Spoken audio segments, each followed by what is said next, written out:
August 1st, 1944. 5 o'clock in the afternoon. In the heart of occupied Warsaw, the air is thick with a heat that feels like a held breath. For 5 long years, this city has been a tomb, a place of shadows and whispered resistance, crushed under the weight of the swastika. But today, the silence is about to be shattered. At thousands of prearranged points across the city, ordinary men and women reach under floorboards, into hidden chimneys, and beneath the produce of market stalls.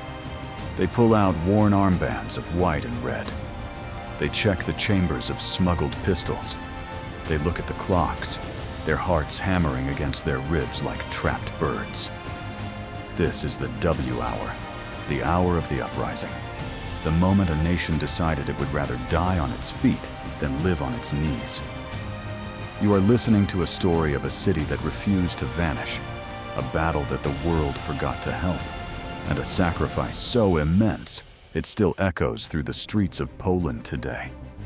To understand why Warsaw exploded on that Tuesday in August, we have to look at the map of Europe as it bled out in 1944. The tide of the war had turned. The German Wehrmacht, once an unstoppable iron machine, was in full retreat on the Eastern Front. The Soviet Red Army was sweeping across the plains of Poland like a tidal wave, and by late July, the thunder of Russian artillery could be heard in the suburbs of Warsaw. For the people trapped inside the city, the choice seemed clear. They could wait for the Soviets to liberate them, or they could take their city back themselves. The Polish Home Army, the Armia Krajowa, knew that if they didn't act, they would simply be trading one occupier for another. They wanted a free Poland, a sovereign Poland, and they wanted to greet the Soviets as masters of their own capital. It was a desperate political gamble played with human lives as the currency. The uprising began not with a roar, but with a series of frantic, localized skirmishes. At 5 p.m., the W hour signal was given, and the city erupted. Young men in civilian coats, identified only by their red and white armbands, stormed German barracks and administrative buildings. Students, postmen, and shopkeepers turned into urban guerrillas in the blink of an eye. In those first few hours, the energy was electric. There was a sense of intoxicating euphoria. For the first time in nearly 2,000 days, the Polish flag was flying over the Prudential Building, the tallest skyscraper in the city. People ran into the streets, weeping with joy, hugging soldiers they had never met. They thought the battle would last 3, maybe 4 days. They thought the British would drop supplies. They thought the Russians would cross the river. They were wrong on every count. As the first week bled into the second, the reality of the situation began to settle in like a cold fog. The Germans, initially caught off guard, did not collapse. Instead, they responded with a brutality that defies modern comprehension. Heinrich Himmler gave the order: every inhabitant is to be killed, no prisoners are to be taken, and Warsaw is to be leveled to the ground as a terrifying example to the rest of Europe. While the Polish insurgents fought with captured weapons and homemade grenades, the Germans brought in heavy artillery, Tiger tanks, and the dreaded Goliath tracked mines, miniature remote-controlled tanks packed with explosives designed to bring down entire apartment blocks. The city was being systematically turned into a slaughterhouse, street by street, house by house. The most harrowing theater of this war wasn't found on the rooftops or in the squares, but beneath them. As the German ring tightened around the city center, the Polish Home Army found themselves cut off in isolated pockets. To move troops, to carry orders, and to evacuate the wounded, they turned to the only highway the Germans couldn't easily block: the sewers. Imagine a labyrinth of pitch-black tunnels, barely waist-high in some places, filled with the rushing waste of 1 million people.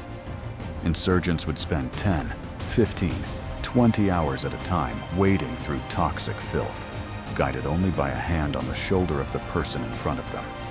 The Germans soon realized what was happening. and began dropping grenades down the manholes or pouring gasoline into the pipes and lighting it. To travel the sewers was to enter a sensory-deprived nightmare where the smallest splash could mean a localized massacre. By mid-August, the eyes of the Polish fighters were constantly turned toward the east, looking for the Red Army. The Soviet forces had reached the banks of the Vistula River, just a few hundred yards from the fighting. They could see the smoke rising from the burning city. They could hear the screams. And then, they stopped. On the orders of Joseph Stalin, the Soviet advance halted. They sat on the other side of the river and waited. They refused to let Allied supply planes from Italy land on Soviet airfields to refuel, effectively sabotaging any Western attempt to help the dying city. It was a cold, calculated move. Stalin knew that if the Polish Home Army was wiped out by the Germans, there would be no one left to resist the Soviet takeover once the war was over. The people of Warsaw were being left to be liquidated by one enemy, while their supposed liberator watched from the sidelines with a stopwatch. The conditions inside the city became apocalyptic. Food ran out. Water became more precious than gold as the Germans cut off the mains. People were forced to dig wells in courtyards under sniper fire. They ate dogs, cats, and eventually boiled leather. Yet the resistance held. They built an entire underground society. They had a radio station called Błyskawica that broadcasted to the world, begging for help that wouldn't come. They had an underground postal service where scouts as young as 12 years old delivered letters across the ruins. There is a haunting beauty in the footage from that time. Young couples getting married in bombed-out churches, wearing mismatched uniforms, holding bouquets made of paper, because every flower in the city had been scorched away. They were living a lifetime of emotion in a few weeks because they knew they likely wouldn't see the winter. By September, the uprising had shifted from an offensive battle to a desperate struggle for survival. The Germans had moved in specialized units, including the infamous Dirlewanger Brigade, a unit made up of convicted criminals who committed atrocities so heinous that even some SS officers were revolted. In the district of Wola, they massacred up to 50,000 civilians in just a few days. The air in Warsaw didn't just smell like smoke anymore, it smelled like the end of the world. The insurgents were down to their last bullets. They were losing ground, retreating further into the ruins of the old town. When the old town finally fell, the remaining fighters made one last, desperate trek through the sewers to the city center, emerging like ghosts from the ground, covered in slime and blood, only to find that the rest of the city was also dying. The end came on October 2nd, after 63 days of unimaginable fighting. The Polish commanders, realizing that they were now only presiding over the total extermination of their people, signed a capitulation agreement. They had fought longer than anyone thought possible. They had fought longer than many entire nations had lasted against the Blitzkrieg. As the surviving soldiers were marched out into captivity, the Germans began the final phase of Himmler's plan. The Verbrennungs- und Vernichtungskommando, or the Burning and Destruction Detachments.